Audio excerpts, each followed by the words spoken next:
Okay, I'm gonna, before we get started, I know we are just about to get started here, but I want to also give our attendees, anyone who's part of an applicant team that would like to test their sound, could you please raise your hand within Zoom and we can get a sound test. Okay, I have first up Doug Hilberman. Correct. Sound check. Sounds good. Thank you. Thank you. And for all of those who are doing sound checks, if you can please keep yourself muted unless it's in the appropriate time, that would be helpful. We have, and just make sure I'm clarifying here, the only sound checks that we're doing at this time are for people who are part of an applicant team on this meeting. Next up, we have Andy Bordessa. Yes, sound check. Sounds good, thank you. And Maria Marisol Babin. Okay, Maria, I want to let you know you might want to go ahead and dial the information on the agenda on your phone because I have a prompt letting me know that the version of Zoom that you're using is not going to allow you to your sound to be enabled on this. So go ahead and use the information, the toll-free number that you see on your screen to dial in on a telephone, and we can get your sound enabled that way. Let's try John Chapiello. I don't know if I'm pronouncing your name correctly.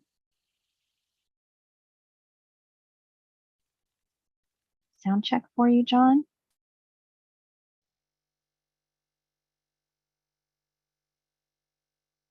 I'm not hearing anything. Maybe look for your sound in your settings there. This is Matt Capiello. Can you hear me? We can. It sounds a little echoey, but as long as there's no feedback, we should be all right. Yeah, we have two going on in the same office. I'm going to get off and go join my son John on his computer. Okay, that would be good. Yeah.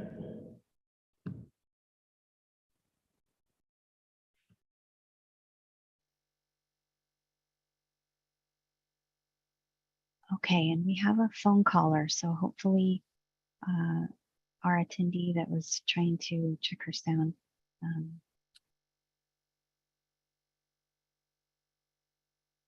Hi, Kimberly. Just give me a heads up when everybody's had a chance to test and we're ready to begin, please. Okay, thanks.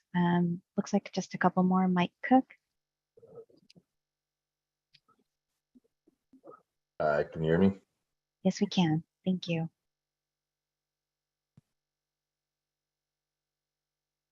And just want to make sure we clarify, these sound checks are for our applicant team, not for public comment, for applicant team. Edith Diaz.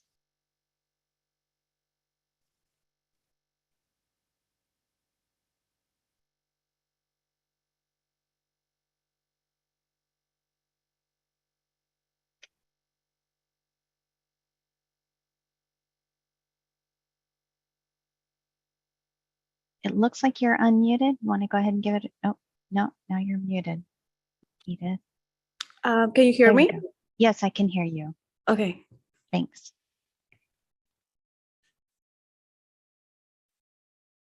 Okay, so for those who did sound checks, if you can keep yourself muted until it's appropriate for you to, the timing is the right timing, that would be helpful. Otherwise, I can also mute if there turns out to be too much background noise in the meeting. And then the last thing that we want to announce is that this meeting is being translated into Spanish. So to access a different language, and even this initial message will also be translated, to access the Spanish translation, you want to find the toolbar on your computer. It's probably at the bottom of your screen, maybe the top of your screen, and there's a globe icon that you can click to enable the Spanish translation. So now I'm going to allow our interpreter to deliver that message to all of our attendees as well. ¿Qué tal? Muy buenos días. Habla el intérprete para las personas que están participando en esta reunión del administrador de zonificación y que necesitan interpretación en español. Pueden accesar el canal de interpretación en la parte baja de su computadora o su teléfono. En la barra de funciones encuentre el icono, globo o el mundo terráqueo. Haga clic en esto y escoja su idioma. En este caso es en español. Se le pide por favor también que mantenga su micrófono apagado hasta que se le pida hablar. Gracias.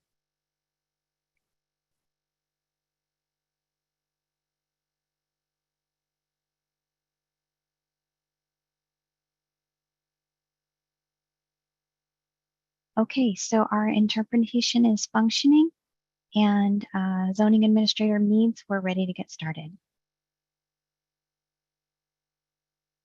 Excellent. Thank you, Recording Secretary Kimberly. Good morning, everyone. I'm Sherry Mead, Zoning Administrator, and I'd like to call to order the September 1st, 2022 Zoning Administrator meeting at 10:36 a.m. Pursuant to Government Code Section 54953E and the recommendation of the Sonoma County Health Officer, the Zoning Administrator will be facilitating this meeting via Zoom webinar. Members of the public can participate virtually at www.zoom.us/join or by calling toll-free 877-853-5257 using meeting ID number 880-9549-2869. Members of the public accessing the meeting through Zoom can provide comments during the public comment periods. Additional information related to meeting participation is available at www.srcity.org/zoning admin. The meeting is also being live streamed on YouTube at https://www.youtube.com/City of Santa Rosa.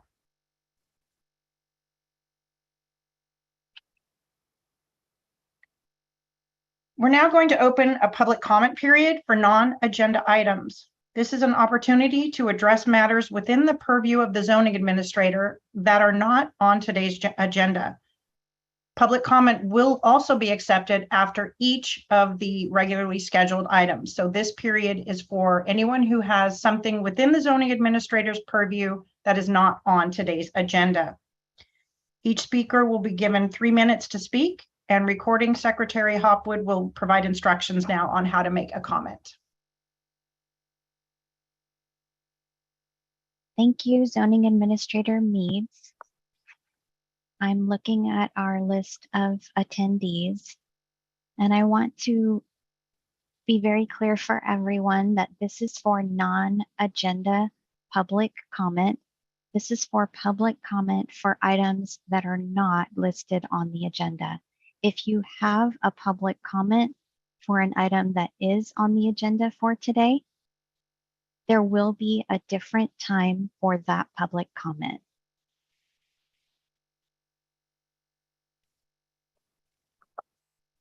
Excellent. Thank you, Recording Secretary Hopwood. We do have one hand raised, Oh, excellent. and I think we'll need to make sure also through our interpreter that I'll unmute this attendee, and if we need Spanish to English translation, then we will our interpreter will be able to reverse that Spanish to English translation. So Elvia, I've enabled your sound. Elvia Alvarez.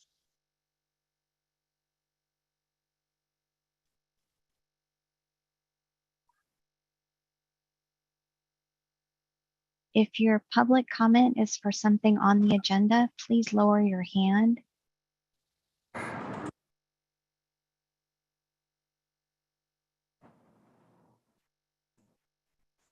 Hola, Yes, we can hear you. hola, ¿cómo estás? Sabes que se puso el nombre de mi esposa. Yo soy José Luis Thank you. y estoy hablando porque yo tengo un negocio en el 415 de la Santa Rosa Avenida, es una taquería. Y ustedes están planeando poner una taco truck a un lado de mi negocio. Entonces yo tengo por aquí 20 años trabajando muy duro con la pandemia, muchas horas. Y no se me hace justo que quieran hacerme esto porque me van a afectar mucho mi negocio. Entonces, Permiso, quiero saber, permiso, por favor. Am, parece como su habla de algo que es en esta reunión después. después, ¿a qué horas va a Sí. ser? Porque Después, sí. ¿a qué horas va a ser? Hay números un momento.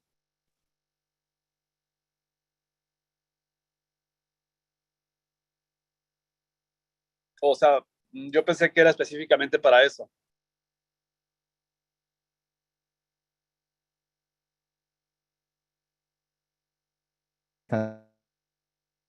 Ok, entonces necesito esperar más en la línea, ¿verdad?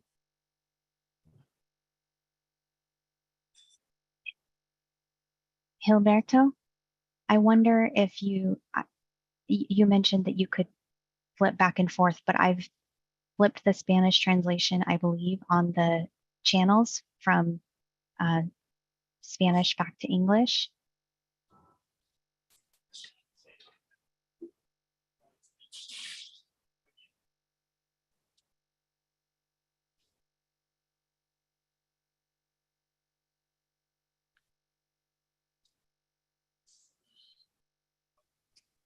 This does keep us, zoning administrator needs that. This keeps us on a different channel from the interpreter, so it's going to be hard for us to hear from him. And hopefully he's able to let the applicant know, or I can disable the interpretation so that we can all hear each other. Well, I don't want to proceed without making sure everyone is getting their needs met. Right. So is the interpreter speaking with the community member at this point? To clarify that, I believe he was asking about information about the project on 505 Santa Rosa Avenue. Is he Well, letting? the part that I was able to tell him is that I believed his comment was for an item later in the meeting, and he questioned when it is in the meeting. Okay, let's see if I can disable the language feature, and I mean the translation, and then we can be able to hear from our translator. Thank you. Hi, everyone. This is the interpreter. I was talking to Jose on the other line, so he could hear me in the Spanish channel and he understand that this issue is part of the agenda. Now he's going to wait his turn. I was able to communicate that to him. All right. Perfect. Thank you so Okay. much. Thank No you. problem. Okay, I'll go ahead and enable the functionality again. And we can go ahead and continue with our agenda, zoning administrator needs. So that was the only public comment request That was the only hand that we had raised, yes. for non-agenda items. Excellent. Then I'm going to go ahead and close the public comment period for non-agenda items. And item 3 on the agenda is the zoning administrator business, which includes the zoning administrator statement of purpose. The zoning administrator is appointed by the Planning and Economic Development Director and has the authority to conduct public meetings and hearings and to take action on applications for minor discretionary projects. A determination or decision by the zoning administrator may be appealed to the Design Review Board, Cultural Heritage Board, Planning Commission, or City Council as applicable to the decision. There are no zoning administrator reports or consent items today, so I'll skip to item 5 on the agenda, which is regularly scheduled items. And before we get started on item 5.1, I'd like to let community members who are here for item 5.3, which is a minor conditional use permit for a mobile food vendor at 505 Santa Rosa Avenue that we received a community member request to elevate this item to a public hearing. So this item will be renoticed and rescheduled as a public hearing for a date to be determined.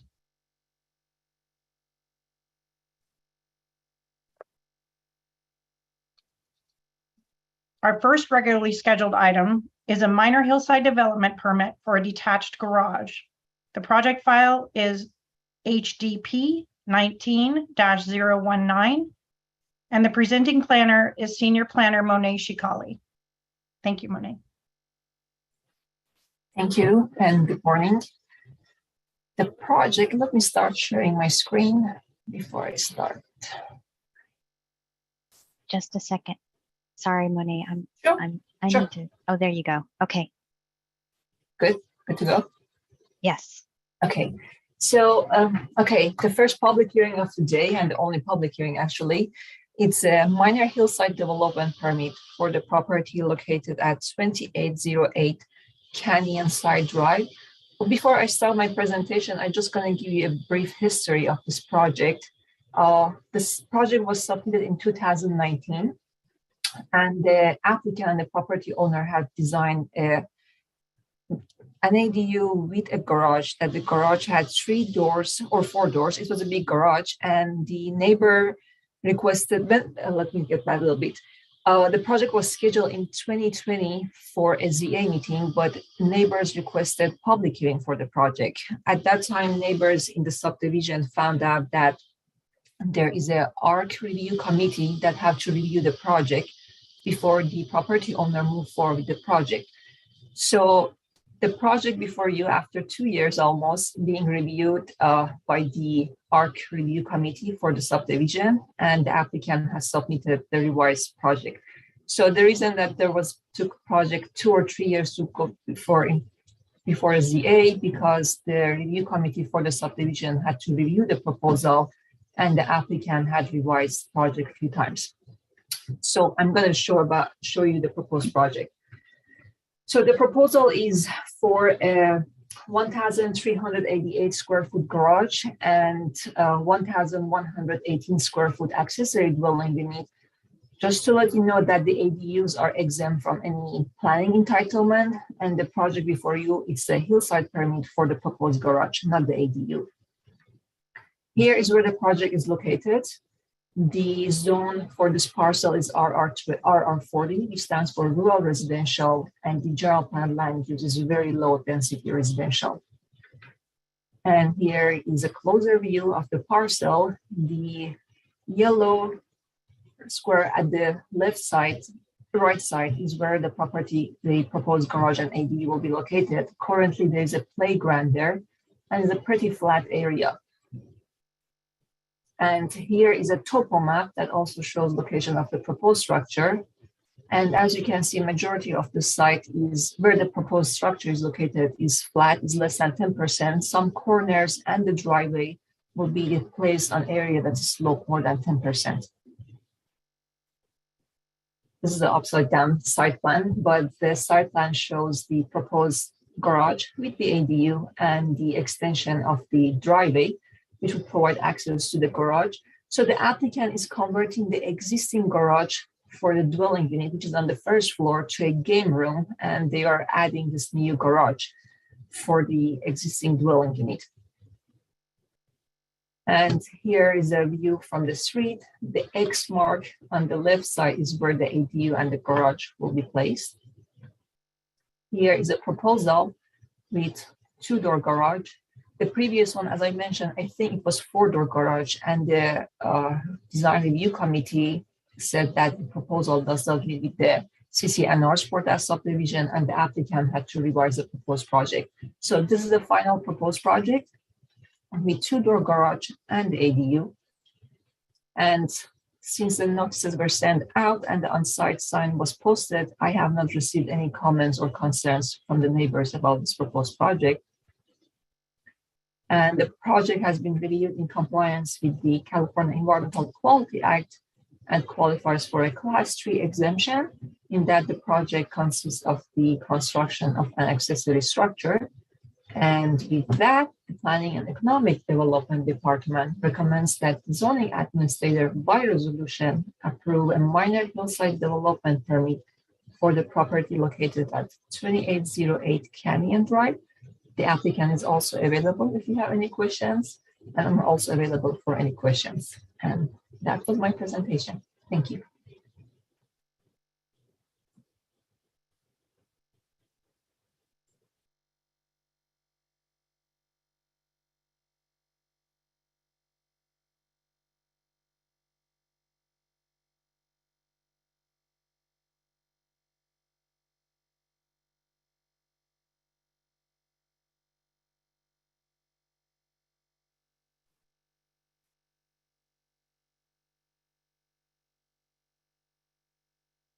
Okay, it looks like perhaps our zoning administrator is having a little technical difficulty. Hello? Oh, there you are. Oh, I apologize. I didn't unmute myself Okay, and I couldn't see myself, so I didn't realize that. So thank you.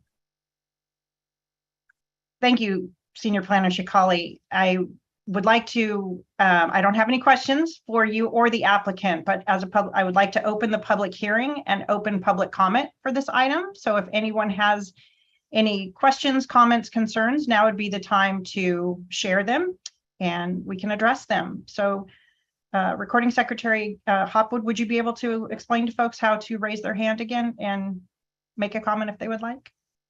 certainly.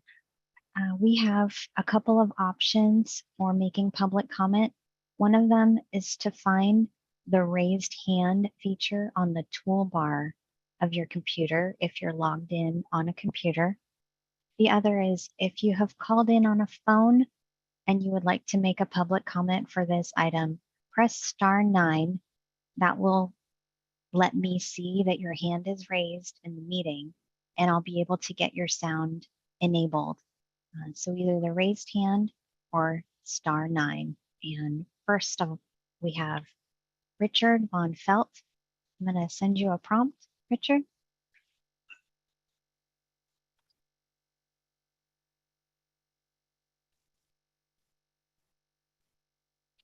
Good morning, everyone. Can you There hear you me? go. Yes, we can. Hey, fantastic. Happy Thursday, everyone. My name is Richard Von Felt. Happy to be here with you. Thank you for having this meeting. I'm one of the Architectural Review Committee members. We have 4 in our subdivision. Want to just thank the Brownlees, first of all, for all of their hard work and working with the neighbors and ourselves in making the designs fit in with our CC&Rs. And we love having them as neighbors. We had to go back and forth quite a bit because we had not had a structure of this size placed on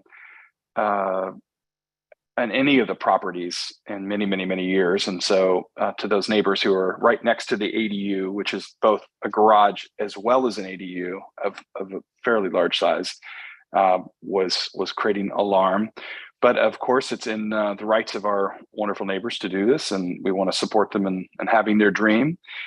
I just had one follow-up comment, which was that in order to fit in with our CC&Rs, we're only allowed to have 3 garage spaces. So the Brownlees, it was named as 2. There's actually the larger garage space you saw in the drawing that Monet showed. It was actually a 2-car garage with a 1-car garage to the left of it. So it's actually 3 total. Although it's 2 spaces with lots of spaces for cars in those garage spaces, which is good for them. But the other part of the agreement was that the Brownlees were they're filling in their existing 3-car garage that's in their main house, and we didn't see that in the proposal showed to this public hearing, but that's part of our agreement with our owners and the Brownlees, that they are also going to be filling in their existing 3-car garage, so that they have a total of 3, and also, not running any commercial businesses on the property, which they've assured us that that's not happening, and I fully believe that. So I'm just wondering if that part of the drawing could be shown today so that we can all rest assured that that is part of the plan moving forward. And that is the only comments I needed to make. Again, want to just thank the Brownlees for working with our review committee, and I do want to just note that it is while we're moving forward, because it's the right thing to do, it's also is going to be met with some pushback from a lot of neighbors. Nonetheless, it's just a big dwelling that's going on this property, but it's certainly in our good friends right to do so. That's all the comments I have. Thank you, Mr. Von Pelt. Before I direct the senior planner and or the applicant to respond to that, are there any other questions or comments about this project?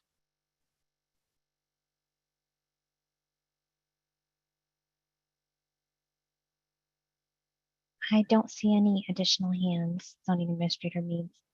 Thank you, Recording Secretary Hopwood. So Senior Planner Monet Shikali and or applicant for this project, would you be able to address Mr. Von Pelt's comments and or concerns? I can answer the conversion of the garage. So the conversion of the existing garages to a living space or game room is not subject to a hillside permit. However, I have a plans or elevation. I can show the proposal. I did not include the conversion on the PowerPoint because it's again not part of the hillside permit. But let me just share the plans that shows the conversion. So here is the existing house, the lower level, which used to be a garage, is going to be converted to the game room. And that's the probably plan or elevation the neighbor was asking about it. I hope that answers the question. Excellent, yes. And the city doesn't enforce HOA CCNRs, but homeowner association covenants, conditions, and restrictions. However, I like to see that we're able to allay any fears related to that conversion at this time. So I'm able to make all necessary findings to approve this project. I also appreciate the applicant and the design review team working together over this period of time to come up with something that satisfies both. That's in the spirit of community, and that makes me very happy to see.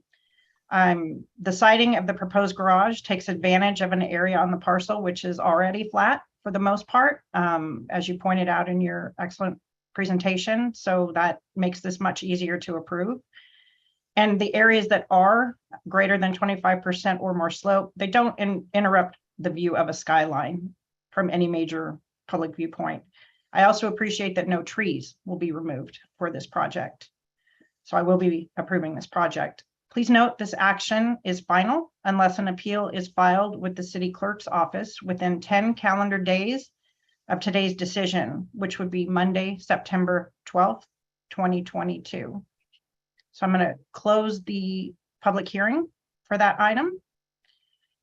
And then before moving on to item 5.2, I want to again mention for any community members in attendance for item 5.3, which is a mobile food vending minor conditional use permit at 505 Santa Rosa Avenue, that it will be that item will be continued to a later date and renoticed and rescheduled as a public hearing. So item 5.2 is minor design review for the Cherry Ranch subdivision at 930 Fresno Avenue. Pursuant to the city's resilient city development measures, this project qualifies for zoning administrator design review after receiving concept design review by the city's design review board. And this took place on August 20th, 2020. City file number is PRJ 20-018 and DR 20-060. And the presenting planner is Senior Planner Connor McKay.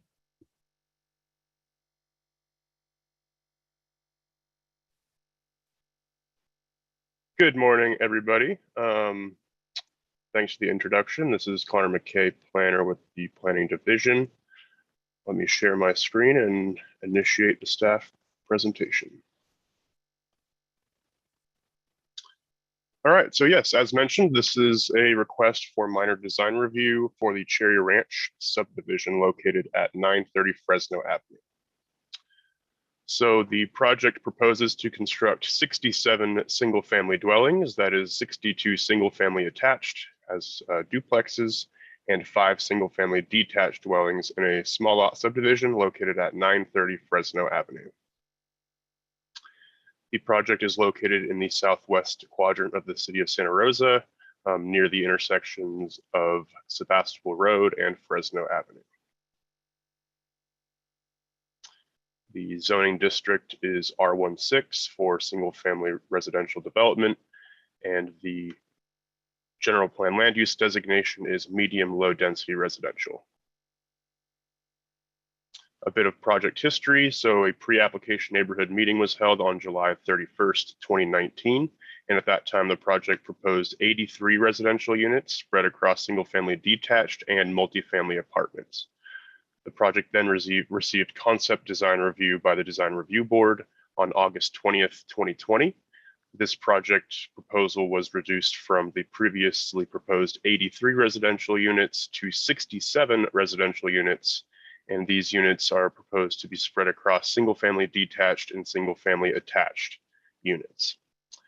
The project formally applied for tentative map and conditional use permit applications for the small lot subdivision on October 20th, 2020, and those requests were approved by the Planning Commission on June 9th, 2022, and that approval included the adoption of an addendum for the Cherry Ranch subdivision project, approval of the conditional use permit for small lot subdivision, and finally the approval for the tentative map to subdivide the parcel into 67 lots. I'd like to reiterate that the concept design review process allows for the design review board to provide a tentative reaction and non-binding comments and suggestions and advice related to the design of the proposed project. But like I said, these comments are not binding as is established by the zoning code. So a bit of details about the small lot subdivision. So typically the R16 zoning district would establish a minimum lot size of 6,000 square feet. This project did receive approval of a minor conditional use permit to allow the creation of a small lot subdivision, which allows the project to create parcels that range from 2,301 to 5,129 square feet. Connor, project planner McKay, pardon me, please. Can I ask that you slow down a bit so that our translator can keep up? You're doing a fantastic job, but please can you slow down just a bit? Thank you. I will. Thank you for the reminder. Appreciate it. So as part of the small lot subdivision approval, as is allowed by the zoning code, the applicant requested a reduction of second story setbacks from 8 feet to 5 feet for all lots, and reduction of rear yard setbacks from 15 feet to 10 feet on lots 8, 9, and 33 through 67. So to reiterate, the project requested and was approved for a small lot subdivision via approval of a minor conditional use permit at the Planning Commission in June of this year.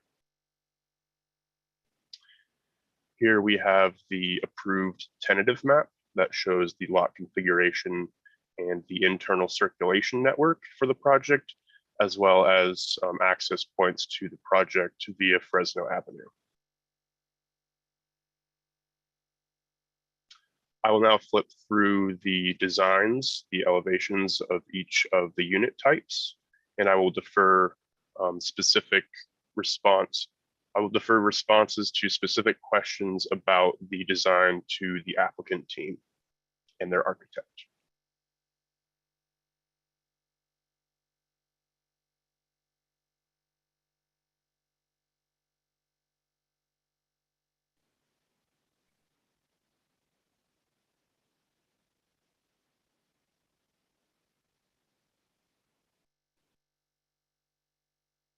Okay, Planner McKay, am I am I needing to unmute anybody? I'm a little unclear. Oh, no, I'm just flipping through the slides. And then if Okay, there are thank you. questions, those would be directed to the architect on the applicant team. Okay, Thank you. appreciate it. Thanks.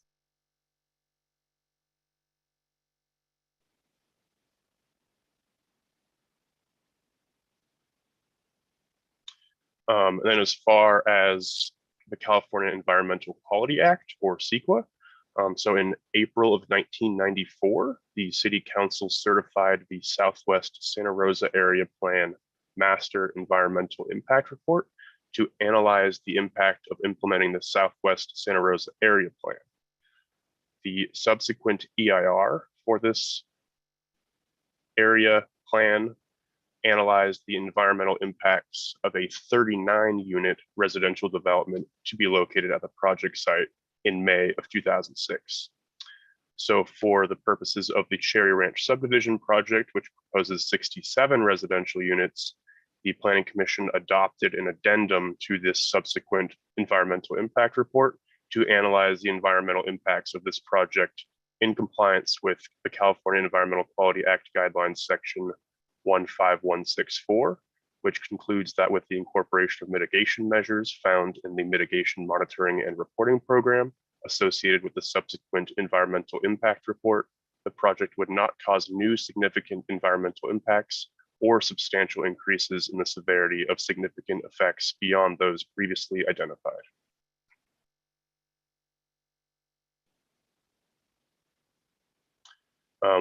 As a result of the notice of public hearing for the Planning Commission hearing that took place in June of this year, we received a few letters of concern related to potential drainage issues, encroachment onto neighboring property, removal of existing fencing, as well as increased regional water demand as a result of the project and general affordability concerns. We also received a letter with concerns related to biological impacts, noise, speed on Fresno Avenue, and city utility connection. As a result of the distributed notice of public meeting for this zoning administrator meeting for the minor design review approval associated with the project, we received another letter requesting some initiation of the connection of city utilities, and this person has been referred to the water engineering department, which should be reaching out to them this week or next week. And with that, the Planning and Economic Development Department recommends that the zoning administrator by resolution approve the minor design review for the Cherry Ranch subdivision, a 67 lot subdivision located at 930 Fresno Avenue, file number PRJ 20-018. Following my presentation, we have the Vice Chair of the Design Review Board, Michael Birch, who will provide a summary of the Concept Design Review comments provided by the Design Review Board as part of the process for this project.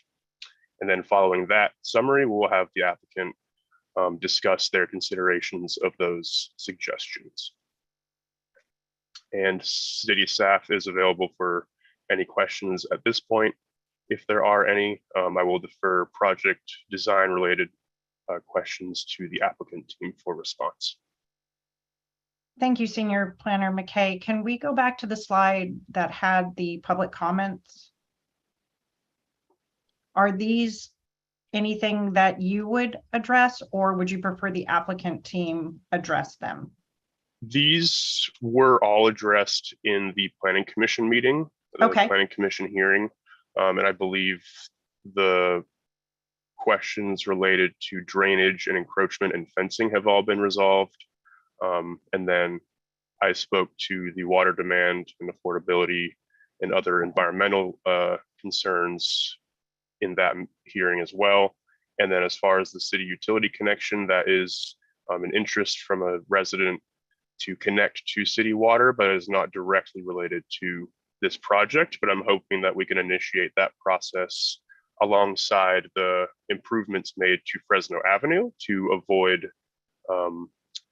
potentially destructing a street that was recently improved as part of the effort to connect to city water. Excellent. And it's important to point out that the purview of the ZA at this meeting is simply the architectural design and landscape. All of the other items have been addressed as Senior Planner Connor McKay has addressed. So I just want to make everyone feel hopefully comfortable with the fact that the community's voice has been heard and addressed in other projects. And I want to thank Vice Chair Birch from the Design Review Board for joining us now. Yeah, just quickly, ZA Meads and Planner McKay. This is the third one of these that I've done, so we're finding a way to get the DRB injected back into this process for some assistance to the process. I have been typically seeing what I think the applicant presentation and addressing comments from their end and having that presentation precede mine has been helpful, because there's a lot of boxes that get checked, and I try to sort of clean up with any other questions that come from that. So I would propose, if you don't mind, that maybe we do it in that order. I think that's how we've done it, and it's been successful. I don't know how Chair Weigel has done it when he's covered these meetings, but I would respectfully ask that maybe we reorder that, and I would go give my comments after the applicant presentation. That's absolutely acceptable. If the applicant is prepared to do their presentation now, let's jump to that. Thank you. And just to clarify, I do not believe the applicant has a presentation, and they'll just be providing just some comments and descriptions and summary. Great. Very good. Administrator Meads, my name is Doug Hilperman. I'm the president of Axia Architects, and as Connor mentioned, I figured we do just a brief verbal presentation as opposed to a slideshow to address just a brief summary for our purposes and vision for the project, and then also a quick description addressing some of the design review comments in terms of how they've been analyzed for potential incorporation into the project. Before I get into that, let me also introduce, we have the team here available for question and answer. Andy Bordessa, Principal of Civil Design Consultants, Michael Cook, Principal of Integra Landscape Architects, and the owners, from the owner team, Matt and John Capiello. So all of us are available for question and answers after our presentation here. In terms of a brief summary, just for vision, the design objective for this project was to create an efficient, attractive, single-family workforce housing project at an accessible price. The project is an infill residential development project comprised of 1-story and 2-story homes. And as Planner Connor mentioned, it was envisioned originally in the Southwest Area Plan as well. The housing design provides some variety in the massing and interface with the street. We've got options for some of the floor plans to offer the capability to include an office or 4th bedroom. Each of the single family homes is supported by about 400 square feet of private yard and garage. Roof lines, siding, paint, and window styles provide the variety within the different unit types, further adding interest to the overall development. In response directly to the concept design review comments, and I was asked by Planner Connor to address these, I'll just go through each one of these briefly. The request for more vibrant colors. We've identified some basic color palettes as earth tones. We would welcome the freedom to kind of rotate between colors. We have light and dark colors that could be rotated between field colors and accent colors. But we've tried to put together colors that we believe work well together for the overall project. We've stayed with earth tones because the adjacent development at Quartzsite Village very much stays within those kind of neutral colors with most of the houses that are fronting our adjacent property here. Increase of windows and looking at skylights. We reviewed this comment, but we actually believe that the current design has no dark rooms. Basically, each bedroom, living room, and dining room has 2 full windows, which is approximately 20 square feet worth of light going into each one of these rooms. And so from that standpoint, that we believe is ample lighting. If we start providing more windows than that, I think we'll probably start having problems with furniture layouts within the rooms adjacent to windows there. So we do believe that the 2 windows per room for the bedrooms, dining room, and living room is ample. Skylights, I hate to say it, but tend to avoid those in small lot subdivisions since the code started requiring reserving space for solar arrays up on the roof. We're very much fans of future solar arrays, and the future solar array designation is required for the building permits. But what ends up happening, particularly once you get ridges and gables and valleys in there, is that skylights become very difficult once you designate that additional space for the solar arrays. So again, because we believe we've got about 20 square feet worth of glazing and natural light coming into bedrooms, dining rooms, and living rooms, we felt that was ample within the room, so did not see the need to add the skylights. The next item that came out of design review was considered livability versus meeting standards. And we did do some modifications since concept design review, most specifically in regards to Fresno Avenue. Some of the conversation was really about the fact that there was a continuous set of fencing running along Fresno Avenue, and thinking about the livability of the community there, not just our development. We did flip the A units that face onto or were adjacent to Fresno Avenue facing onto Fresno Avenue. And this would be lots 51 through 58, so that we still access the garages from within the development, but the entry door is now focused out onto Fresno Avenue. So we've got both eyes on the street as well as an inviting side of the development facing to the rest of Portside Village there adjacent on the other side of Fresno Avenue. So we believe this helps with some of the livability. In addition to that, I would say internal to the units, we have very generous room sizes for what is typical of small lot subdivisions. We also have front yards and backyards to each of these units. So I think from a livability standpoint, we believe with those modifications, we've really addressed that item.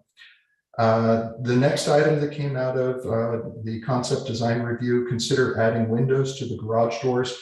All of our garage doors at this point have a glazing strip across them, and those are shown on those elevations that Planner McKay had shown to you there. So we appreciated that feedback and have incorporated that.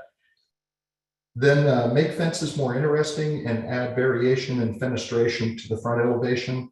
In regards to the fencing now, we have 2 types of fencing: good neighbor fencing with lattice, good neighbor fencing without lattice. They're both identified for 6-foot heights. We also have 2 types of screening rails at the porches with vertical balustrades and then with horizontal rails. So we've tried to add a little bit of interest in those areas to provide that variety. And then within fenestrations, we have multiple styles of mullions and also some with more modern glazing without mullions to add some interest as it relates to the windows as well. So that, I believe, is a summary of how we've tried to address and analyze the comments coming out of concept design review and which ones we believe were appropriate to integrate into the project. With that, that concludes the items I wanted to touch on. I would like to offer the owners just an opportunity in case they had a comment they wanted to add, but otherwise we'll hand it back over to you there.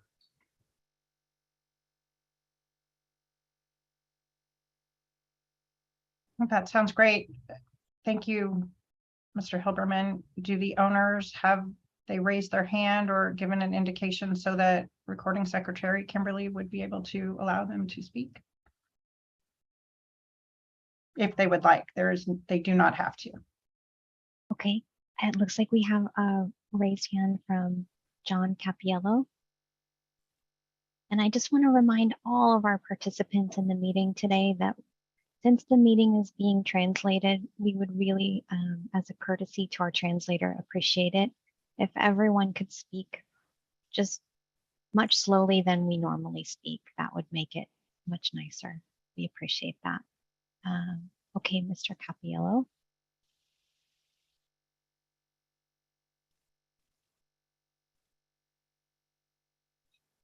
Can you try your sound?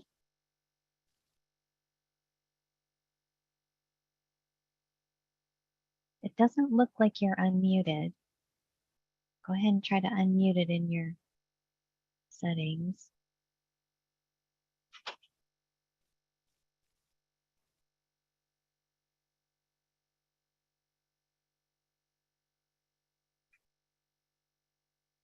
Yeah, unfortunately, it seems like we still can't hear you. Oh, now it looks like you're unmuted. Give it a try. Can you hear us? Yes, we can, but if you're logged in on more than one device, you're going to want to make sure you mute the other one or maybe Okay. go take it to another room. Can you hear us now? Yes, that's fine. Thank Great. you. Okay, well, this is Matt Capiello. John is my partner and also a gentleman named Bill Rossetti. Bill was actually involved in this in the early aughts when it was a smaller single-family detached development. And I just want to, first of all, acknowledge all the work that Doug and Andy have done on our behalf to get in. And then Connor came into the this whole thing pretty late and worked very hard to get it done in a timely manner so we could get to this point. So I want to thank them. We bought this property from the previous owners in 2018, not long after the tragic fires that occurred. And we thought we could, one of the reasons why we went from the single family detached to a little bit more dense development was because obviously there's a need for housing in Santa Rosa. Unfortunately, the pandemic caused everybody to slow down and delay, and here we are a few years later, finally getting to the point where we can start building, perhaps. We think, our intention is to have a product that's going to be affordable. If you're going to be in the $750 to $850 price range, I think. And I say I think because as we've gone through these years, there's been considerable price increases in the cost of materials and labor. We have a project going on at Oakland right now that experienced severe price increases in all those categories: wood, concrete, sheet rock, so on, everything. So as we're talking about two contractors who will probably become partners of ours in this, giving me some estimates on what this is going to cost to construct. And that will, of course, affect the sale prices. And so it's impossible for me to say right now exactly what we're going to try to sell them for. But I think what I mentioned here is going to be in the range we're talking about. Excuse me, I hate to interrupt. We're having a really hard time with the audio. It's sounding very muffled and very quiet. So that combination makes it very difficult to hear and understand. I'm wondering if there's a way to move closer to the microphone, or because we definitely want to hear your comments. Well, is this any better? Absolutely better. Thank you. Well, that was a real maneuvering on our part. I moved closer to the speaker and my son moved farther away. So anyway, I'm glad it's better. I don't know where to go back to repeat or whatever. Perhaps you can help me with that. If you could start back up from the point when you talked about 2018. Oh, okay. Well, 2018 is when we acquired the property from the previous owners.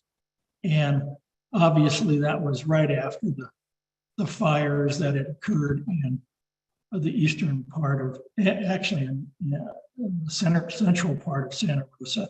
So, there was an obvious need for this housing. And one of the reasons why we increased from their previously approved, I think it was 39 detached homes to this level is because there was a need. And so we started back then in 2018. And then what happens is the pandemic comes and everything slows down.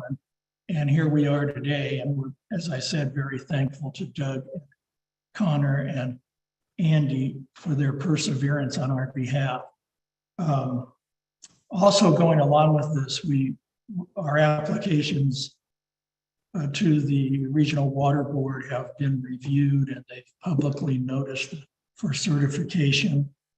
And we've already acquired the credits that they are required for wetlands and so forth.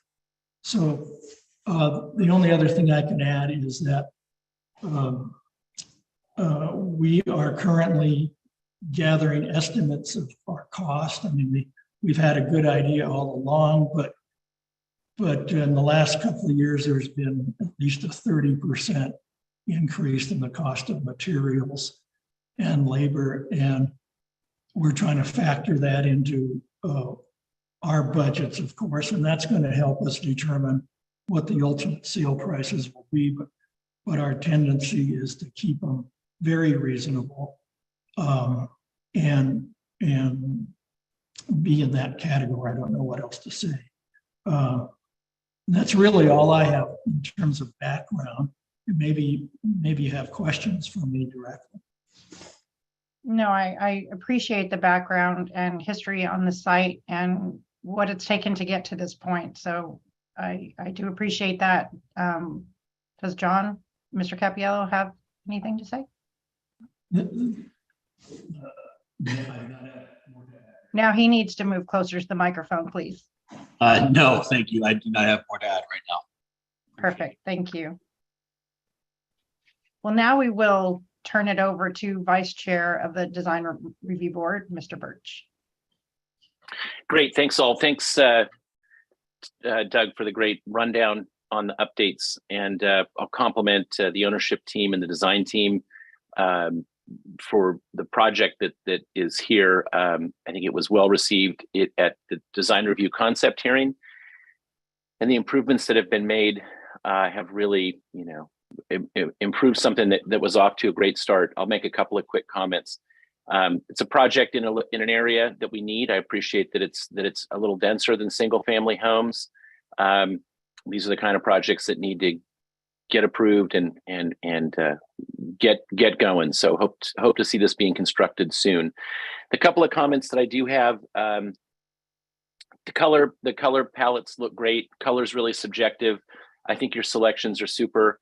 I did notice a slightly lighter tone to a couple of the schemes, which was one of the things that the DRB had asked. I think there's a nice variety here that to the comment that was made by the board at the time was, create enough differentiation that there's a feeling of homeownership based on a variety of models with a variety of color schemes, that sort of thing. So I think that was achieved here.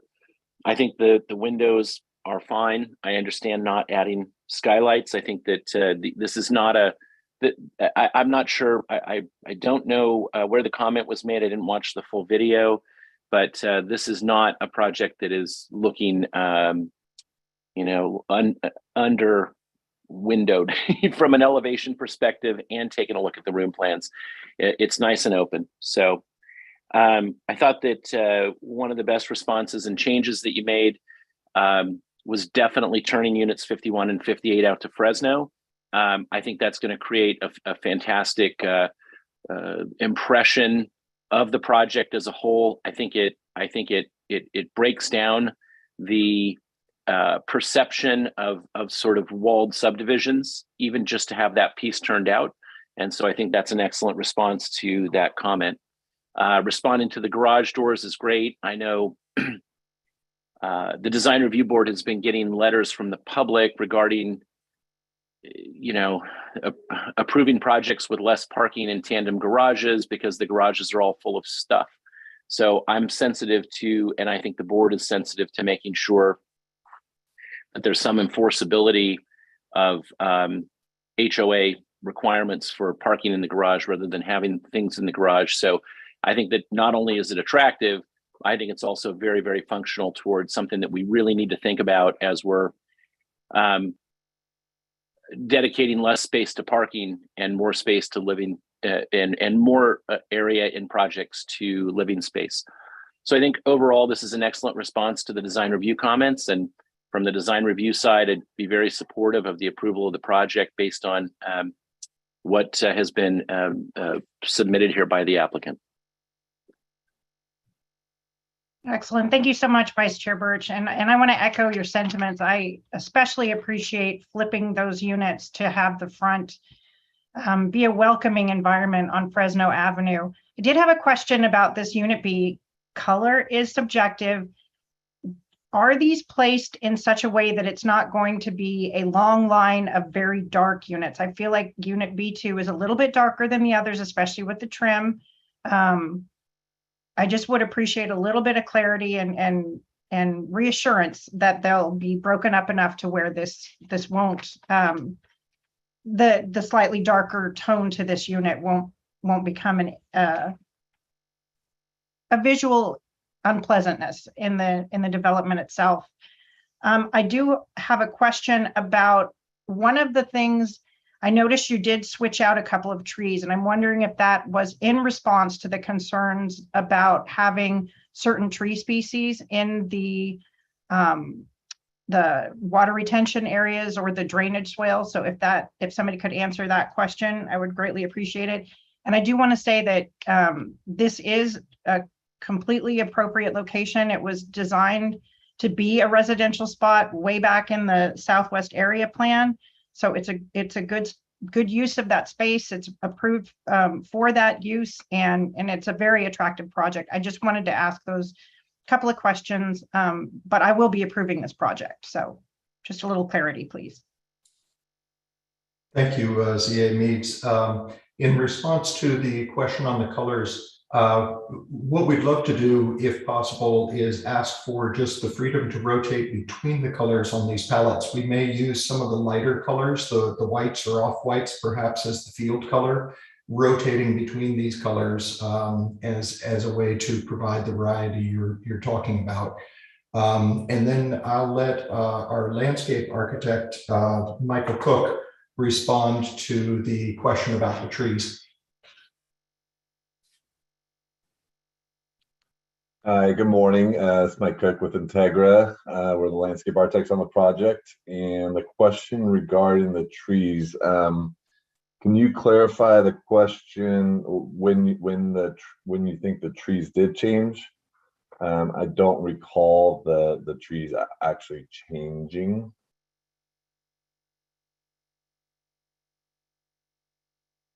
And I'm asking, between what stages are you talking about, design from concept design review to this point?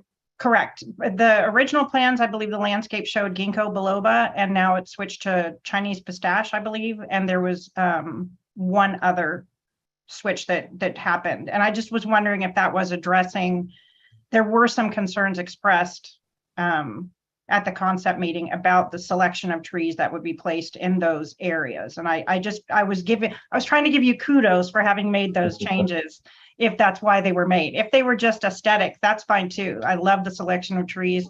I think they'll look beautiful. Was just trying to give you a little extra kudos if that's why the tree selection had changed. Okay, thank you. The pistache, or the ginkgo to the pistache, I think was based on some comments, but also based on the space available for the root structure of the tree and the canopy of the tree.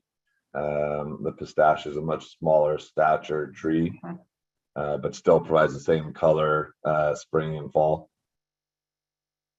And then I believe there were some questions about the height of the neighbor fences and the external fences around the perimeter between being 6 and 8 feet. Can that be addressed? What the typical neighborhood fence between units would be?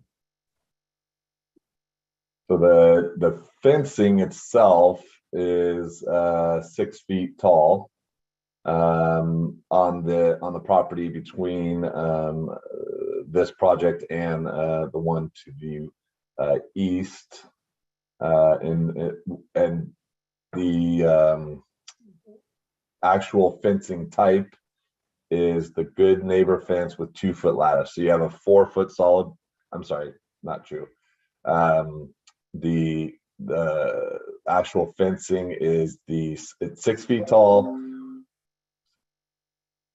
with the lattice. So yes, I'm sorry, it is with a lattice. So it's 6 feet tall with a 2-foot lattice. So 4-foot solid, 2-foot lattice.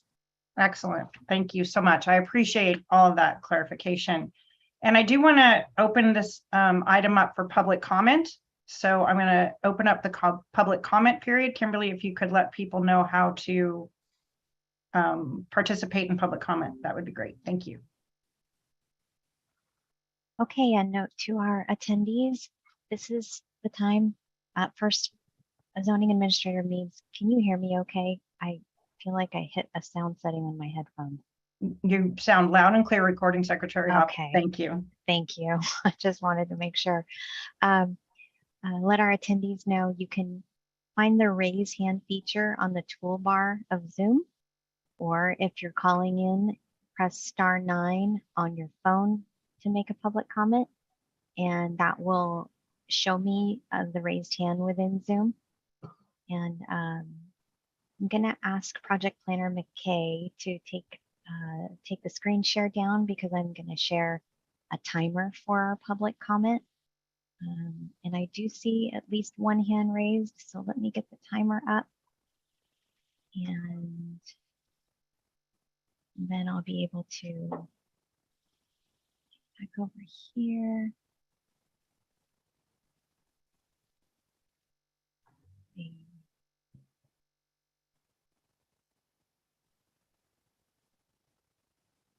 Okay, now to our participants. Looks like we have a raised hand from Michael Ritter. Michael, I'll go ahead and send you a prompt and let me know if you can see the timer on your screen. Yes, I do. 3. Okay, I'll go ahead and start that. Our public comment is limited, and I do apologize to everyone. This meeting has had a lot of moving parts. I know when we had public comment on that first item, I neglected to use the timer, but we'll go ahead and implement that for this item. And Mr. Ritter, go ahead. Okay. Thank you for this project. The city needs it badly, and I'm all for it. We live at the intersection of Golden Gate and Fresno Avenue, not far from the project. And I've emailed to you, Ms. McKay, twice to talk about the water line coming down further down Fresno Avenue, so we could try to connect to it, since we're on a well, and we're scared to death about losing our water. And I never heard a word back, which is, I know you're busy. So here I am. What are the chances of this sewer line, 4-inch main, I guess, coming down further so we can connect to it? And I don't know what we would do if we lose our water. Is there any possibility of that?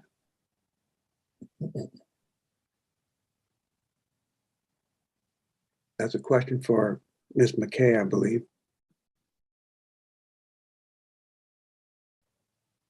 Is that all of your comment, Mr. Ritter? Well, that's Do you have enough. more than one? Okay, thank you. Thank you, Mr. Ritter, for your comment. I will defer to Senior Planner Connor McKay if he has any information about that. Unfortunately, that is not part of the purview of this entitlement that I will be acting on today, excuse me, which is just design review. But as a courtesy, I'm hoping Planner McKay might have an answer. Yeah, thank you, Zoning Administrator Meads. Thanks, Michael. Sorry I haven't gotten back to you yet, but I did refer your question to water engineering, which would be the ultimate best kind of department to respond to that inquiry. And I think there would be some coordination with the project construction, like I mentioned during my presentation, that would assist in that, reducing the financial burden of that connection to city water, but that would be an independent application process that is not related to this specific entitlement as the zoning administrator described. So I will follow up with you after this meeting and we can initiate that conversation. All right, sir. I thank you for that very much. Thank you, sir.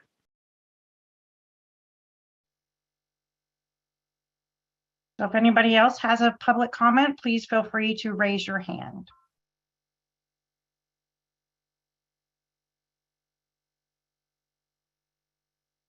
I don't see any other hands at this time, zoning administrator Mead. Excellent. Well, I will be approving this project, and I would like to make sure it is conditioned so that there is flexibility in terms of how the units are painted.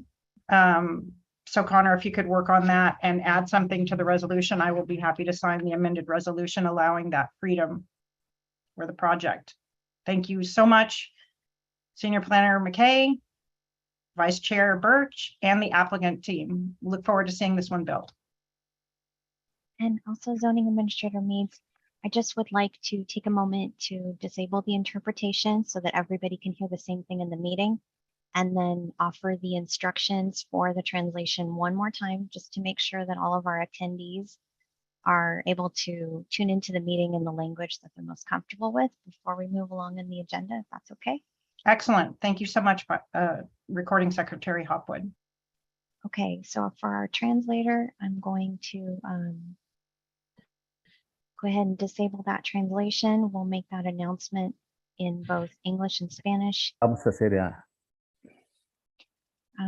So for all of our attendees, we have 2 more items on our agenda, and I wanted to take a moment to let everyone know we do have translation available in this meeting. In a moment, when I initiate that functionality, you'll see a globe in the toolbar, and the globe will enable you to choose your translation. Our interpreter can go ahead. Yes.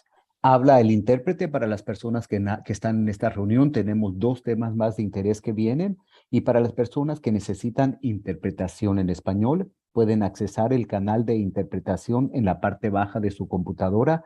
En la barra de funciones encuentra el icono del globo o el mundo. Haga clic en esto y escoja su idioma. En este caso será español, y se le pide por favor también que mantenga su micrófono apagado hasta que se le pida hablar. I'm done, Kimberly. Okay, thank you. I will turn that back on now.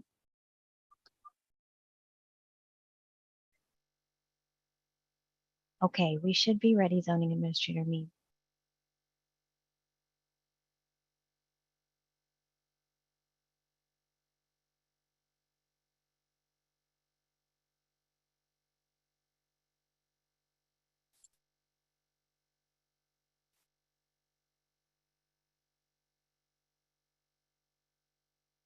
Should I put the agenda back up?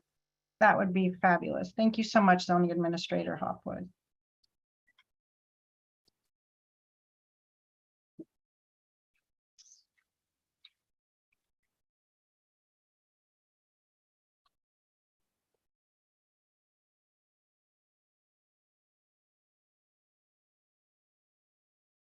Thank you so much. So, as mentioned earlier in the meeting, the next item, which is item 5.3, for a minor conditional use permit at 505 Santa Rosa Avenue to allow mobile food vending, there's been a request to elevate it to a public hearing. So this item will not be heard today, but will be rescheduled and renoticed as a public hearing prior to action on the minor conditional use permit application.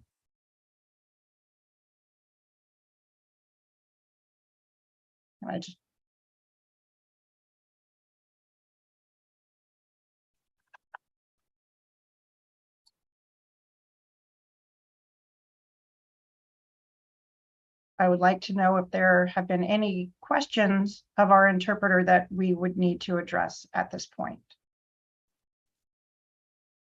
If he could just add it in the chat, that would be fine.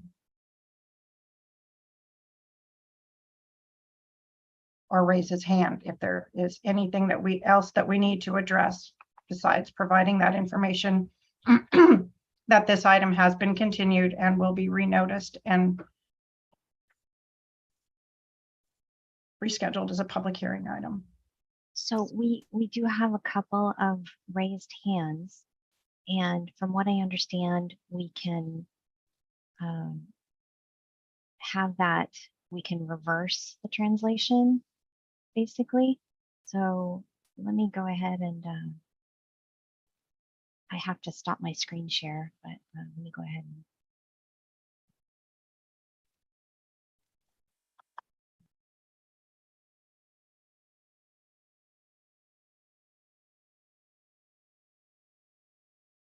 okay. So now let me go ahead and address these raised hands. Ok, vamos a... Las personas que han levantado su mano les van a dar la oportunidad de hacer comentarios en español si quieren hacer su comentario en español.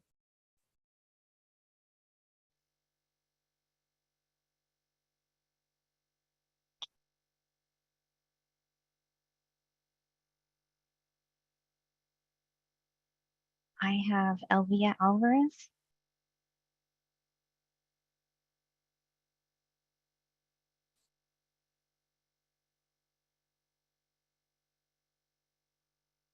Tenemos a Elvia Álvarez. Elvia, ¿quieres hacer tu comentario?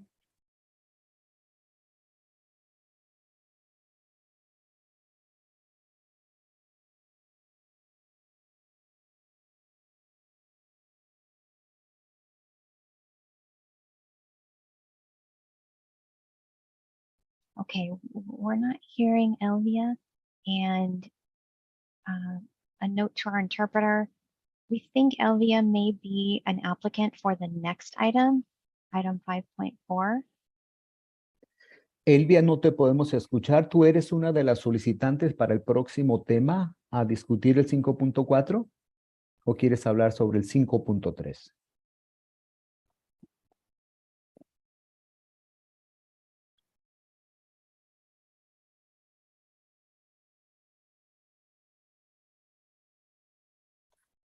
Okay, we still can't hear anything from Elvia.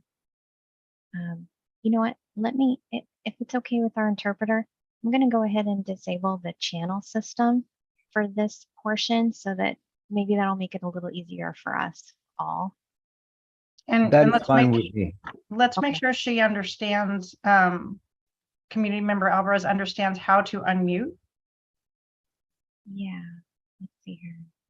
Interpreter can let her know how she can unmute. Elvia, si estás teniendo problemas tratando de hablar, a lo mejor quizás tu micrófono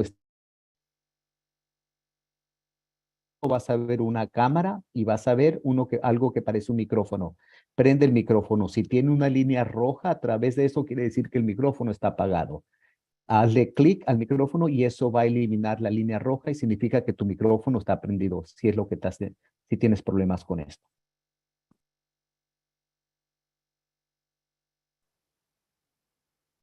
And for a moment, let's go ahead and try a couple of these other raised hands. Mr. Leon, I'm going to unmute Mr. Arballo. If you could let him know, perhaps. Arballo, ¿es el Arballo? Señor Arballo, van a prender su micrófono para que pueda hablar, hacer sus comentarios en este momento. ¿Está listo? Bueno. Sí, ¿ya está listo para hablar, señor Arballo? ¿O es Elvia? Elvia, ¿quieres hablar tú ahora? Sí, yo hablo. Mi comentario es sobre de que yo tengo un negocio aquí en el 415 Santa Rosa Avenida. No sé si eso lo dejaron pendiente o puedo hablar. No, permítame un segundo. He's back to talking to, he's talking about 5.4. We're still talking about 5.3, that this issue has been postponed, right? Yes, That is correct. Okay. That Okay. is correct. I just wanted to make sure if anyone had a question about what that means, that we would be able to answer that question.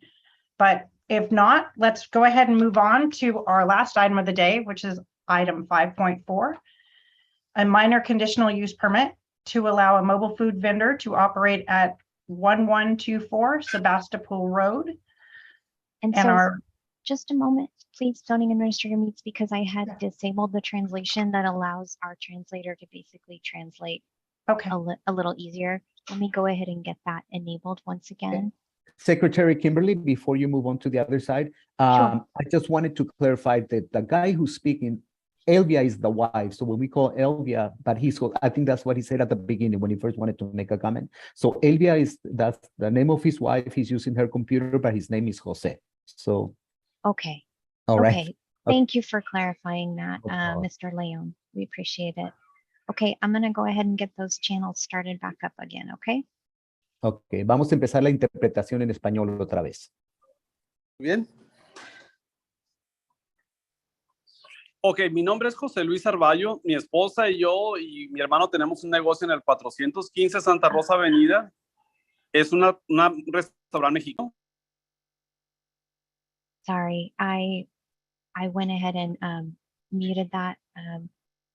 Mr. Leon, could you let him know that we're not moving on to that item yet until the presentation has been, we'll translate everything, but we'll make the timing apparent. Thank you. So we'll be moving on to item 5.4, which is a minor conditional use permit to allow a mobile food vendor to operate at 1124 Sebastopol Road, City File CUP 22-026, and Planner Mike Wixon will be presenting this item. Yeah, thank you, Chair Meets. And this item, I think this can be shared on the screen. I think Amy is going to try to share that. So we can wait a second. Thank you. Before we go any farther, I do see that our interpreter has his hand raised. So I just want to make sure that everything's operating okay before we move any farther, please. Okay, let's see.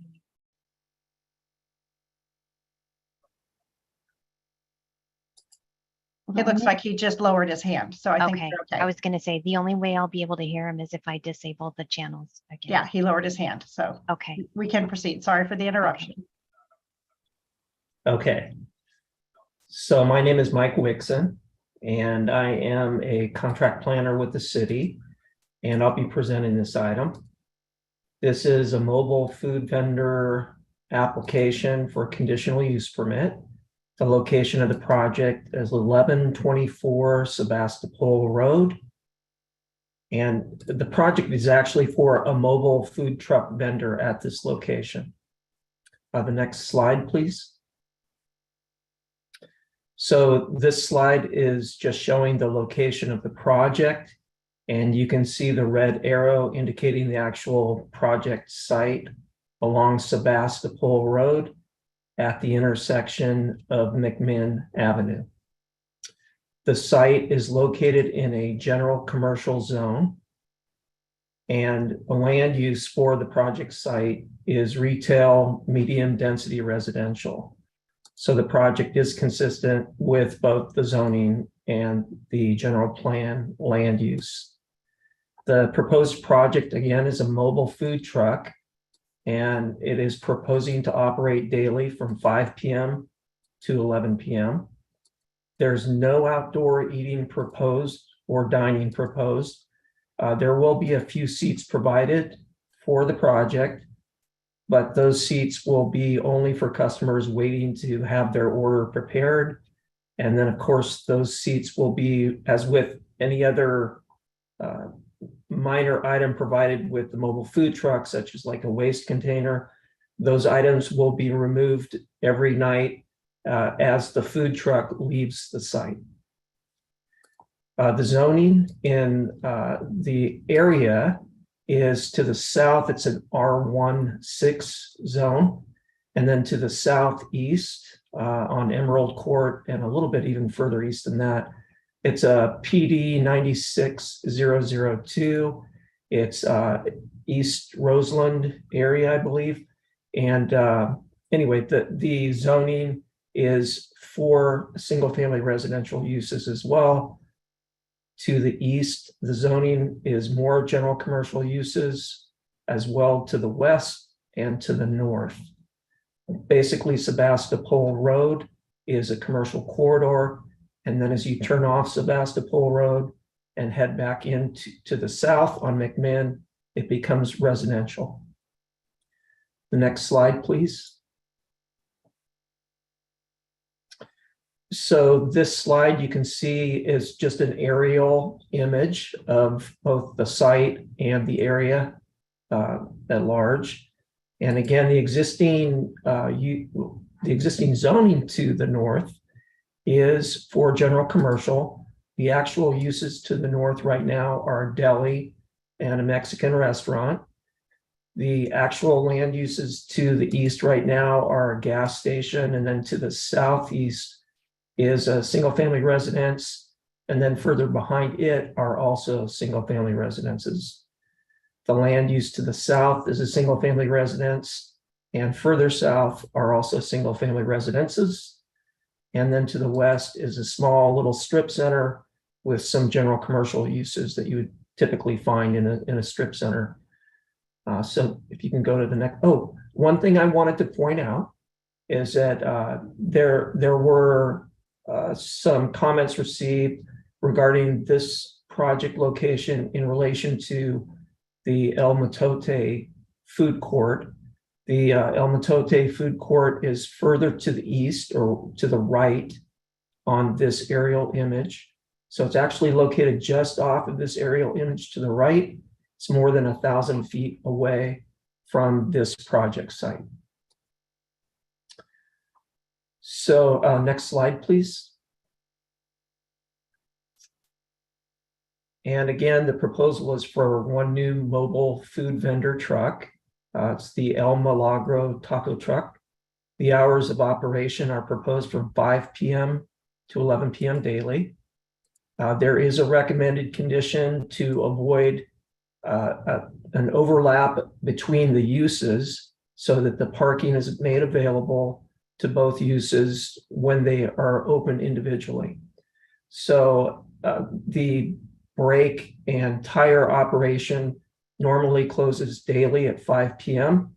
and then the taco truck would open at 5 p.m. I believe there were also a few days of operation that the brake and tire operation might close at 5:30 p.m. And we proposed the language of the condition so that essentially when the tire and brake shop closed, then the taco truck would be able to open up. So basically the taco truck is not able to open business until the brake store has closed. As I mentioned, the current use on site is the auto repair for tires and brakes. The mobile food vendor will, this will be evident on the next slide as well. The mobile food vendor will be parking in front of an existing garage bays. There are 6 parking spaces on site that would be available for use.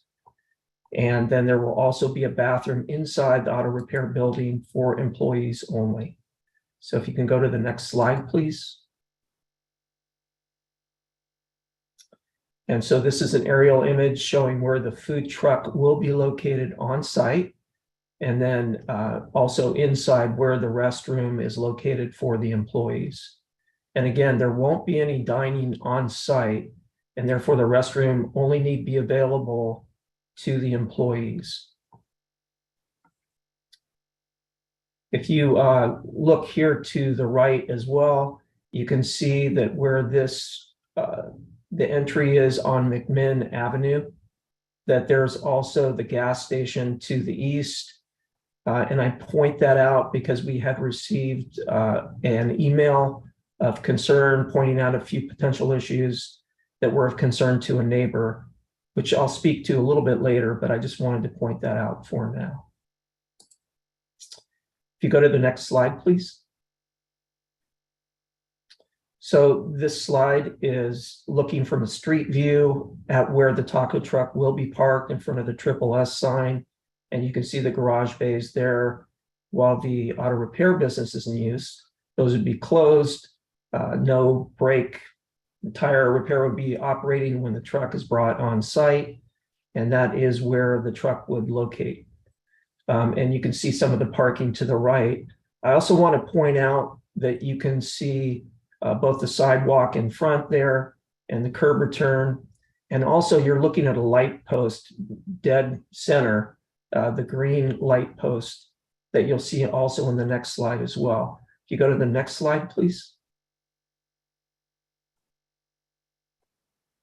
And again, this is looking from Sebastopol, where the truck would be parked at the brake and tire store.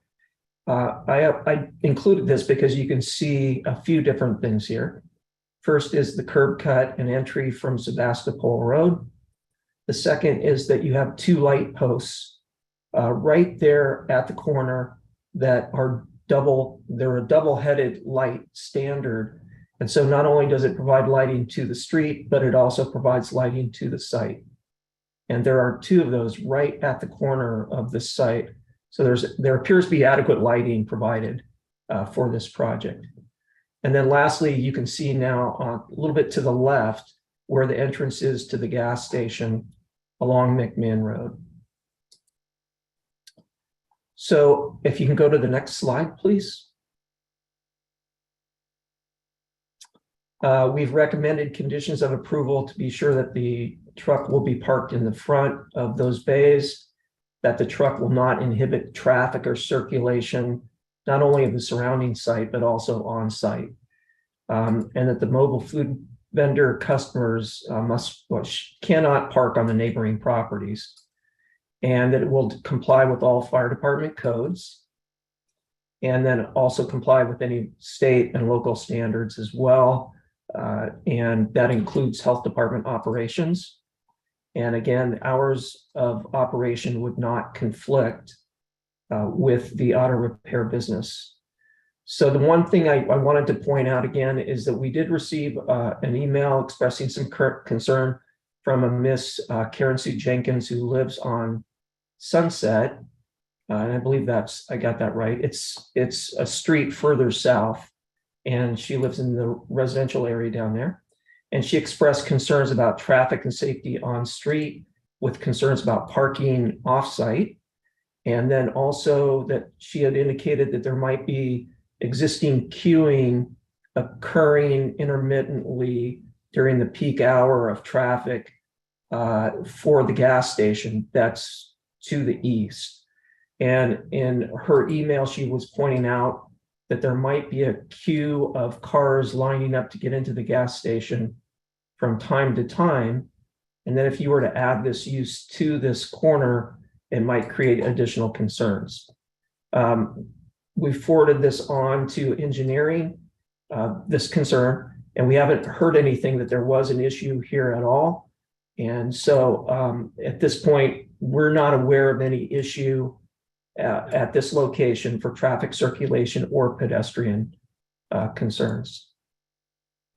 The other concern that Ms. Jenkins pointed out was location of the truck in relation to other similar uses, specifically the El Matote food court. And as I mentioned, that is located 1,000 feet to the east. I'm sorry. Should I stop? Okay. Well, I'm hosting a meeting.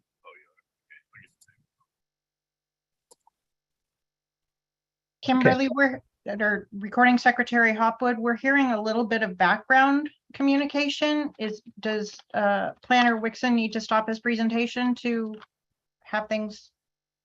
I do apologize. Somebody came up and asked me a question and I didn't realize I was not muted, but I am now. Okay, thanks. No problem. Okay, so to continue on with the email and the concerns expressed by Ms. Jenkins. So the El Matote food court is located at least 1,000 feet to the east. And so it's well outside the distance that has to be maintained between another food vendor on this street. And so that that condition or that requirement is met, and there is no issue with that and the current language of the zoning code. The hours of the operation would be between 6 a.m. to 11 p.m. As determined by or they could be for the mobile food vending business, according to the conditional use permit language in the zoning code. And so I mentioned before, I believe I mentioned it was starting at 5 p.m. and ending at 11 p.m. And that there will not be a set, there was a concern expressed that there would be a set time for this. So hopefully Ms. Jenkins, if she wasn't able to make it, I just wanted to be sure her concerns were expressed here and considered with the application. And I know that that was forwarded also to Ms. Meads as the zoning administrator. So if we can go to the next slide, please. Thank you. And so lastly, this item has been reviewed under CEQA. It is a categorical exemption project under 2 various guidelines, and therefore no initial study and mitigated negative declaration is necessary, as it is an exempt project. And then the last slide, please. So we're recommending that the zoning administrator approve the minor conditional use permit to allow the operation of the mobile food vendor as requested, subject to the hours of operation and other standard conditions at 1124 Sebastopol Road. And that concludes my presentation. There's one more slide that just gives a little more information if you needed to contact me after.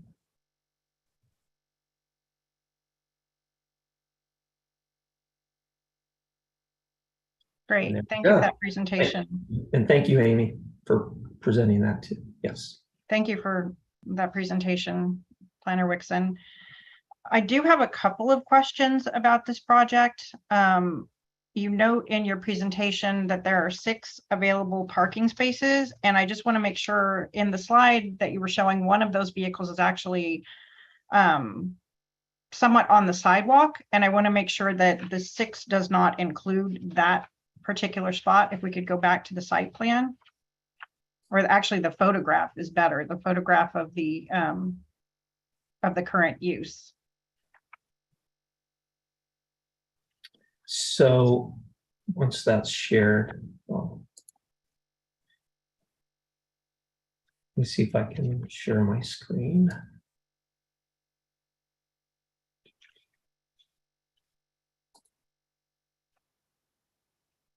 Oh, thank you, Amy.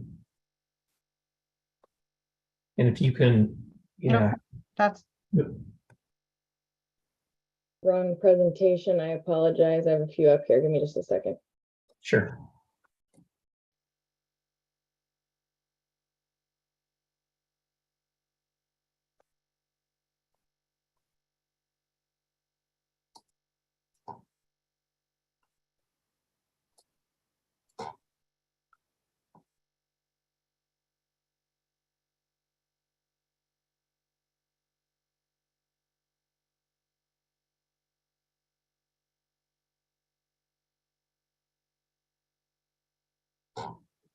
that one. Okay. If you could go back So- one slide, please. Yes. See, I'm just concerned about that vehicle, that I don't know if that's a matter of how they parked or if that's just not a legally dimensioned parking space. I think it's more a matter of how it's parked. I mean, Okay. you can see the roll stop underneath the car itself so that it is marked off for a parking space. And I think it's more a matter of how the car itself was parked. Okay, thank you.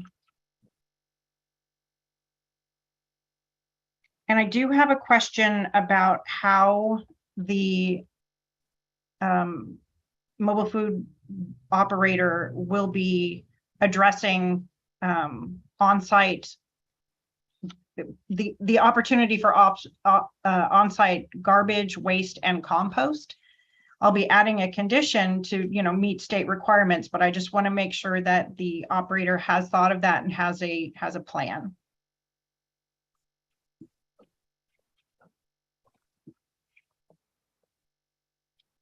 So would you like me to address that, or were you? Yes, Planner Wixon, if you have an answer, that would be great. Otherwise, we can work with the translator to have the applicant answer the question.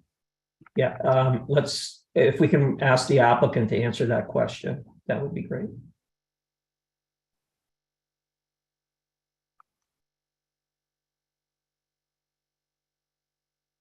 Okay, let's go ahead and ask our applicant. And because I had a little trouble switching the language back and forth, Mr. Leon, I think it would be best if I just go ahead and disable the translation, and we'll just do the translation in the main meeting, if that's okay.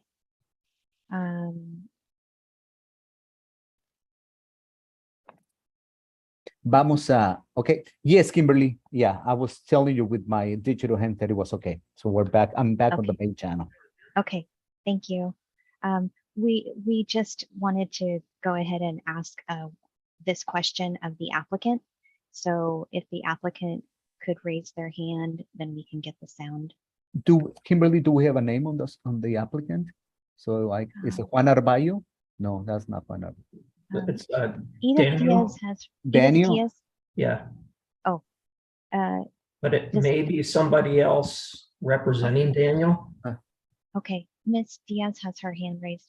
Miss Diaz, are you the applicant for this item or part of the applicant team? Oh, it's Daniel. He's right here. He's gonna speak. Oh, okay. Okay. He's Alright. on that with that screen name. Okay, thank you. Daniel, ¿vas a hablar en inglés o en español? I'm asking him if he's going to speak in English or Spanish.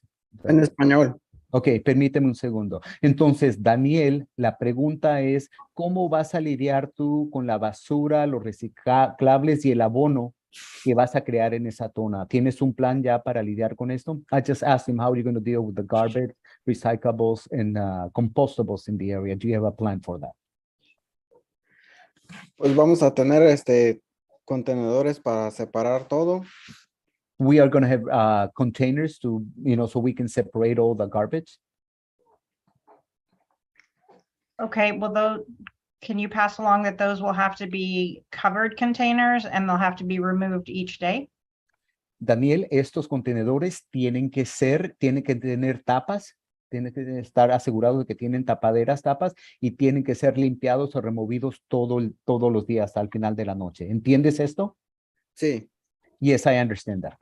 Okay, excellent. And then I'm wondering if he would appreciate some flexibility without being super prescriptive about the time of opening. And when I say that, what I mean is I would like to give this operator an opportunity to open at any point that the auto repair use is not open. My concern about specifying 5 o'clock is if people are trying to get out at 5 o'clock and that work at the current use, they're trying to get out while the food vending operation is trying to pull into the parking lot. I could see that causing some queuing issues and some potential issues. So I would prefer to condition the project to be at any time that the premise is vacated from the current use. And that would mean that if they happen to close at 3 o'clock one day, this operation could open at 3:15 if the site's vacated from the previous use. And on the days that the tire and auto shop are not open, then this vendor would be able to be open at any time pursuant to the regular hours allowed for mobile food vending, which would be, I believe, something like 8 in the morning until 11 p.m., if that would be of interest to the applicant. Daniel, la administradora de zonificación tiene una pregunta para ti. Ella quiere saber si tienes la flexibilidad de no necesariamente abrir todos los días a las 5 de la tarde como dicta este contrato, porque dice, si a las 5 de la tarde los empleados del taller de reparación de llantas y de frenos están saliendo a las 5 y están apurados, y tú estás tratando de entrar, va a crear problemas en el estacionamiento, carros tratando de entrar, y si algún día ellos cierran a las 3 de la tarde, tú podrías abrir a las 3 de la tarde o a las 3:15, o si un fin de semana que están cerrados ellos, tú puedes abrir a las 8 de la mañana. ¿Tendrías tú la flexibilidad entonces para darle suficiente tiempo de que terminen ellos sus operaciones antes de empezar tú con tu camión de venta? Sí. His answer is yes. He says, yes, he does have the flexibility. Okay, excellent. And I'm going to open public comment in a minute, but I want to ask these questions first in case they might answer some of the questions, and then we'll address the public comments obviously afterward. So this question is actually for Planner Wixon, and that is, did engineering give comments on this project at all? La secretaria tiene un par de preguntas, pero quiere hacer las preguntas antes de que empiecen los comentarios públicos. Y la pregunta era para el Dixon, que si los ingenieros ya le dieron una vista a esta propuesta. The reason, and maybe I should clarify that, you mentioned that they did not comment on the ingress and egress and queuing, and I just want to make sure. Did they have a chance to look at the plans? Yes, it was Okay. referred to them, and I Perfect. didn't receive any recommendations. Excellent. For this project. I just wanted to clarify that they did have an opportunity to review the project. Yeah, and I had invited somebody from engineering to be available if they were able to for the meeting, and I don't know if they're in attendance or not. I don't see him on an attendee list there. This is the interpreter. I'm going to clarify this for the applicant. Daniel, ellos estaban preguntándole a la persona que hizo la presentación que si el plan, el proyecto había sido enviado a los ingenieros para que revisaran el plan. Dice que sí, que el plan ya fue mandado a los ingenieros y que por el momento no ha recibido comentarios de ellos. Estaba tratando de buscar a ver si había una persona para que respondiera a cualquier pregunta o comentario, pero no hay nadie del departamento de ingeniería a quien le enviaron tu plan de operación de tu taco truck.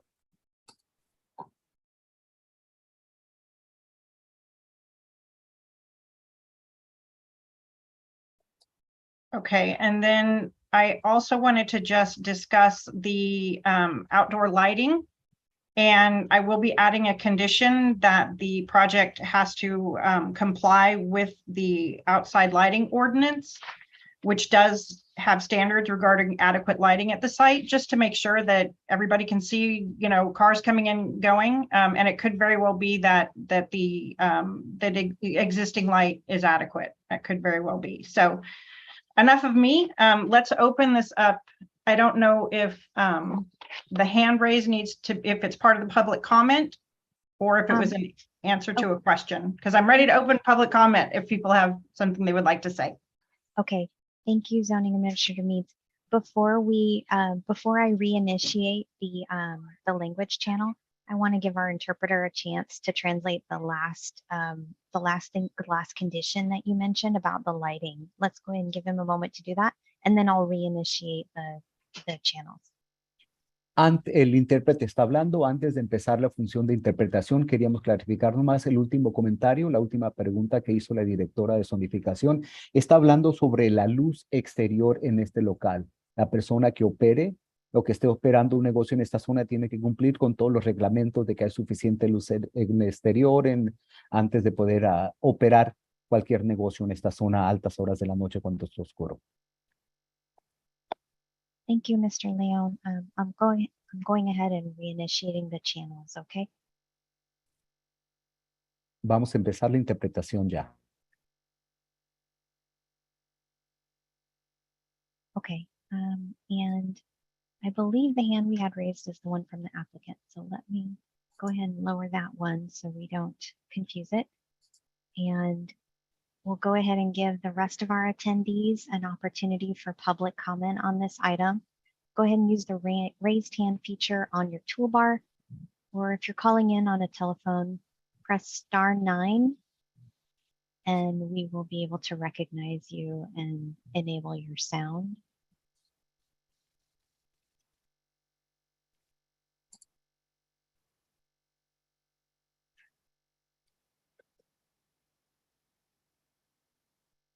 And Zoning Administrator Meads, I'm not seeing any additional raised hands. Okay, well, let's go ahead and close public comment. I've covered most of the things I wanted to talk to about with this project. However, there are a couple of other things in the resolution that I would like to address. And one is that condition of approval 9 addresses public restroom facilities. And since that is not part of this project, I would like to strike that condition of approval number 9.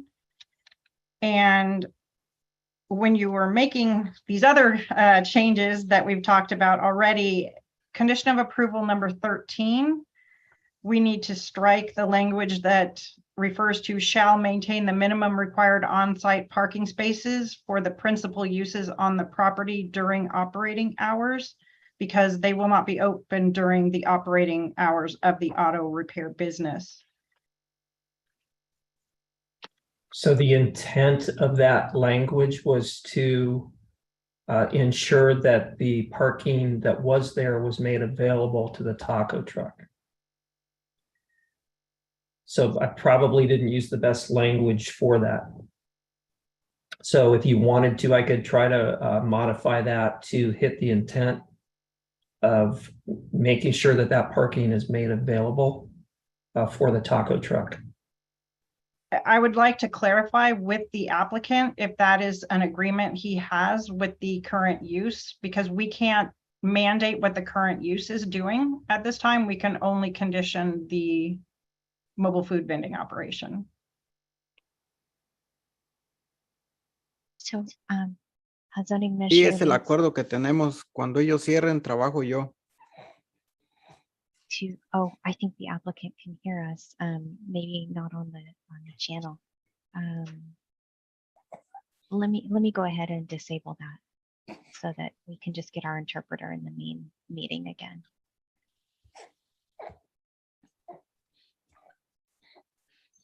Yes, Mr. Kimberly, this is the interpreter speaking. Yes, and the applicant did say that that's the accord that he does have with the tire repair shop, that he's going to use the parking when they are not operating. Excellent. Then yes, if we could just maybe reword that condition number 13 to express exactly what it is that our applicant has already worked out. Ya, Daniel, básicamente lo que están pidiendo que vuelvan a escribirle el uso de condición número 3 en el contrato, de que el acuerdo que tú tienes con la llantera y el taller de reparación de frenos es de que tú vas a utilizar los 6 espacios de estacionamiento cuando ellos no están trabajando.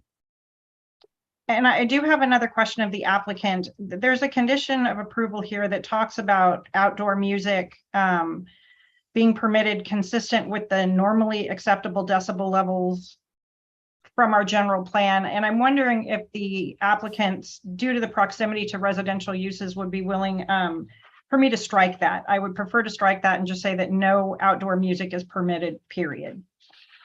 Daniel, otra pregunta que tienen, quieren saber que si pueden eliminar el uso de condición aquí donde hablan de que puedes tocar música, debido a que está muy próximo a zona residencial. Estaban hablando de que cierto tipo de volumen podías utilizar, pero ella quiere eliminar esta condición de que básicamente te está pidiendo que no utilices, que no pongas música en ningún momento para no molestar a los vecinos. ¿Estás de acuerdo que se elimine esta parte donde dice que no vas a tocar música? Sí. Yeah, his answer is yes. He's okay with you striking that part of the accord where it says that he will not be playing music. Excellent. Well, with all of these minor little changes, I'm excited to, I'll sign the amended resolution. I'm excited to have a new place to try soon, hopefully. Daniel, ella está muy contenta que en todos los pequeños cambios que han hecho, de que va a probar, básicamente, dice que está muy emocionada porque quiere ir a probar la comida en tu taco truck, entonces. And that joy is contagious. Sí, es que la persona que está gritando y celebrando y se me contagia entonces su celebración. So I would like to thank, oh, I didn't close public comment. Did I close public comment? If I did not, I do want to say also that this action is subject to appeal within 10 calendar days of today's decision. If someone files an appeal with the city clerk's office by Monday, September 12th, 2022. Otherwise, you should be good to go. And I want to thank our excellent interpreter, Mr. Leon, so much, and our recording secretary, Kimberly. As you mentioned, there were a lot of pieces to this meeting. And so thank you to all of our planners and supervising planner, Amy Nicholson, for being willing to to move those slides. Technical difficulties are always a struggle with these meetings. So with that, I would like to close the zoning administrator meeting of September 1st, 2022. Administrator, this is the interpreter speaking. I just want to make sure that the solicitor knows that there, in case if there's an appeal, he's got, you know, somebody. Can I mention that in Spanish? The last Oh, part? yes, Yeah. absolutely, Okay. please. Daniel, básicamente antes de cerrar la reunión, la secretaria dice, la directora de zonificación dice que si el plan ha sido aprobado, al menos de que alguien haga una apelación. Esta persona tiene 10 días hasta el lunes 12 de septiembre para hacer una apelación o para tratar de que se deniegue esta aprobación. Y hasta entonces todo va a funcionar bien entonces. Y ya está cerrando la reunión y los comentarios públicos en este momento. Yes, so I should make sure I'm very clear that he cannot begin operating yet. He has our approval. However, he will need to wait for the signed resolution and the appeal period to have expired. Daniel, entonces otro comentario final de que no puedes empezar a operar todavía. Se tiene que firmar toda la resolución y el contrato, todo lo que se va a hacer, y tienen que expirar los 10 días que tiene cualquier persona para hacer una apelación. Así que después del lunes 12 de septiembre podrías empezar a operar cuando se firme todo y si nadie hace una apelación. And if I may have one word, Ms. Zoning Administrator, I just want to thank all of our attendees so much. We are still implementing these tools, learning to use them. We're so grateful for the participation of all of our attendees in our meeting today, and we appreciate your patience with any hiccups that we had. Agreed, 100%. Thank you so much, everyone. Oh, I'm going to let Mr. Leon translate that. Yes, please. If he would, please. Queremos darle las gracias a todos los participantes. Este es un proceso de aprendizaje. Todo el mundo estamos aprendiendo a llevar a cabo este tipo de reuniones por Zoom, pero todo el mundo parece ser que todo estuvo muy bien. Muchas gracias a todos los participantes por su tiempo y la reunión ha terminado. Our huge thanks to everybody. And you can go ahead and conclude the meeting, please, Ms. Meads, if that's all right. With that, I will close the September 1st, 2022 zoning administrator meeting. Thank you, everyone.